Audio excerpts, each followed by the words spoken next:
కూలీ నంబర్ 1. అయితే మాత్రం చెప్పా పెట్టకుండా సూట్ కేసులు తీసుకెళ్లిపోతున్నావు, నొక్కేద్దామనే? మాస్టర్ కొంచెం మర్యాదగా మాట్లాడండి. సామాన్లు మోయటానికి మీకు మనిషి కావాలి, చేయడానికి నాకు పని కావాలి. ఇష్టం లేకపోతే మీ సామాన్లు మీరే మోసుకోండి. నేనెందుకు మోస్తాను? ఏ కూలీ కూలీ ఏ కూలీ ఏ కూలీ ఇట్లా ఇట్లా. ఇక్కడ కూలీ సామాన్లు ముట్టుకున్నాడంటే మరో కూలీ ఆ సామాన్ల మీద చేయి గడివేడా. అలాగా అయితే తప్పేదేముంది, నువ్వేమోయ్. ఒక్క మాట చెప్తాను, గుర్తుపెట్టుకోండి సార్. బీడీ తాగితే పొగొస్తుంది కానీ పొగ తాగితే బీడీ రాదు సార్. మనిషి మీద నమ్మకం ఉండాలి. తమాషాగా ఉందే. నువ్వు నాకు భలేగా నచ్చావయ్యా. ముందు ముందు ఇంకా భలేగా నచ్చుతాను సార్, మీరు రండి.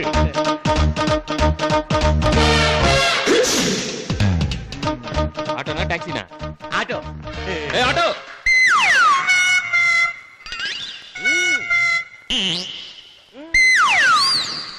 రావయ్య త్వరగా. లగేజ్ లోపల పెట్టు త్వరగా. అలాగే మీరు లేవండి సార్, నేను పెడతాను. ఇదిగో పెట్టు, జాగ్రత్త. ఎంత ఇమ్మంటావయ్యా? కష్టాన్ని నమ్ముకున్నవాడు సార్, చూసి మీరే 20 రూపాయలు. 20 వద్దు సార్, నా కష్టానికి 10 రూపాయలు చాలు. ఆహా, ఈ రోజుల్లో కూడా ఇలాంటి నిజాయితీ పనులు ఉన్నారంటే నిజంగా మన దేశం. అరే ఆటో, నా సుట్కేసు. ఆటో ఆటో ఆటో అమ్ముతాంగా. వెళ్ళవయ్యా. మీరు ఇక్కడే ఉండండి సార్, మీ లగేజ్ జాగ్రత్త. ఇక్కడే ఉండండి. ఆ సూట్ కేసులో సర్వస్వం ఉందయ్యా. మీరేం కంగారు పడకండి, మొగడా. నా సైకిల్. అయ్యి బాబోయ్, నా సైకిల్ దొంగ దొంగ. ఆగవయ్యా, అతను దొంగ కాదయ్యా. నీ సైకిల్ చేజింగ్ కోసం తీసుకెళ్ళాడు, తిరిగి రాగానే ఇచ్చేస్తాడు. అసలు వస్తాడంటారా? ఎందుకు రాడయ్యా? ఇదిగో అసలు అతను ఎవరనుకున్నావు? కూలీల్లో ఆణిముత్యం. ఒక్క సంగతి చెప్తాను, గుర్తుంచుకో. బీడీ తాగితే పొగ వస్తుంది కానీ పొగ తాగితే బీడీ రాదయ్యా. మనిషి మీద నమ్మకం ఉండాలి. ఒరేయ్, నా ఆటో ఎదురా? అంటే ఆటో కూడా వాడిది కదా. కొంపతీసి ఇద్దరు తోడు దొంగలా. ఏడుకొండల వాడా వెంకటరమణ గోవిందా గోవిందా గోవిందా గోవిందా. భక్తులారా, తిరుపతిలో స్వామివారి గుడి కట్టిస్తున్నాం. మీకు తోచినంత చందా ఈ ఉండిలో వేయండి. తిరుపతిలో స్వామివారి గుడి అక్కడ ఆల్రెడీ ఉంది కదయ్యా. రద్దీ బాగా పెరిగిపోయిందని పక్కనే ప్రైవేట్ గా మరో గుడి కట్టిస్తున్నాం. ప్రశ్న లేకుండా చందా వెయ్యండి బాబు. ఏంటో కలికాలం. ఓ పుణ్యాత్ముడు 10 రూపాయలు.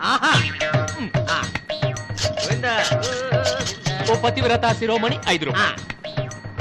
ఆటోలోని భక్త ఏదో చిన్న స్వాములం, మీకు తోచినంత చిన్న మొత్తాన్ని ఈ హుండీలో వేసుకోండి. నేను ఒక పెద్ద స్వామిని, మీకు తోచినంత పెద్ద మొత్తాన్ని ఈ హుండీలో వేయండి. ఏంటిది? రే, మీరు ఈ ఫీల్డ్ కి వచ్చి అన్నాళ్ళు అయింది బే? 3 ఏళ్ళు. మరి నా సర్వీస్ ఎంతో తెలుసా బే? 7 ఏళ్ళు. 7 ఏళ్ళ నుంచి జనాల చెవులో పువ్వులు పెట్టి నేను ఈ స్టేజ్ ఎదిగాను. మీరు ఈ వేళ వచ్చి నా చెవులో పువ్వులు పెట్టాలని చూస్తేట. ఇదే మీరు నాకు ఇచ్చే గురుదక్షిణ అనుకుని సరిపెట్టుకోండి. పండే. అబ్బో, వీడి బ్లేడ్ మనకంటే పదునుగా ఉంది మావా. ఇంకా నయం ఉండి లాక్కోలేదు, సంతోషించు. ఎక్కడికి రా వెళ్ళేది? ఈ కత్తి భాస్కర్ రావుకి కట్టింగ్లు ఇవ్వాలని చూస్తారా? పొద్దున్నే పోలీస్ స్టేషన్ కి వచ్చి గుడ్ మార్నింగ్ చెప్పి నా జేబులో పడితే కొట్టేస్తారా? నరండి పోలీస్ స్టేషన్ కి అనండి. వద్దు మామ, పాపం భాస్కర్ రావు గారు అసలే పెళ్ళాం పిల్లలు గలవాడు. నడవమన్నాడుగా, వెళదాం. అయ్యో వెళ్ళొద్దు మావ, నువ్వు అసలే ఒట్టి మనిషివి కాదు. ఒట్టి మనిషివి కాదా?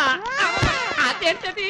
వద్దు మామ, పిచ్చుక మీద బ్రహ్మాస్త్రం దేనికి? బ్రహ్మాస్త్రం ఏంట్రా? టెన్షన్ పెట్టకుండా చెప్పండి. నా దగ్గర బెల్ట్ బాంబు ఉంది, బటన్ నొక్కానంటే మఠా.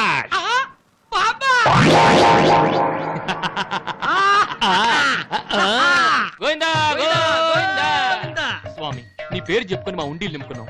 మరి నీకు వాటా ఇవ్వకుండా మొత్తం మేమే తీసుకుంటే బాగుంటుందా? బాగోదు, అస్సలు బాగోదు. అలాగని పర్సెంటేజ్ చొప్పున వాటాలు పంచుకోవడానికి మనది ఏమైనా వ్యాపార సంబంధమా? అనే కాదు, భగవంతునికి భక్తునికి అనుసంధానమైన అంబికా దర్బార్ బత్తి లాంటి సంబంధం. So something I will do for you God. ఓహో.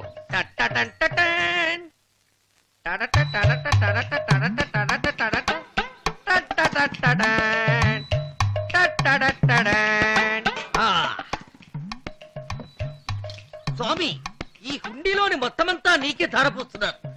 ఈ గడిలో పడే మొత్తం అంతా నీది, బయటపడే చిన్నా చితగా చిల్లర మాత్రం నాది. గోవిందా గోవిందా గోవిందా గోవిందా గోవిందా గోవిందా.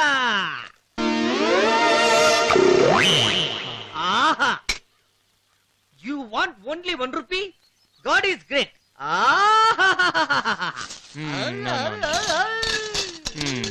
స్వామి మా వాడి అజ్ఞానాన్ని మన్నించు. నేనే నీ నిజమైన భక్తుడిని. I will do much more for you. అందుకే ఈ డబ్బంతా పైకే విసిరేస్తాను. నీకు కావాల్సినంత పైనే ఉంచుకో. ఏదో జస్ట్ కొంచెం కొంచెం కింద పడేస్తే అది నేను తీసుకుంటాను. అదే నాకు మహాప్రసాదం స్వామి. రెడీ స్వామి, రెడీ?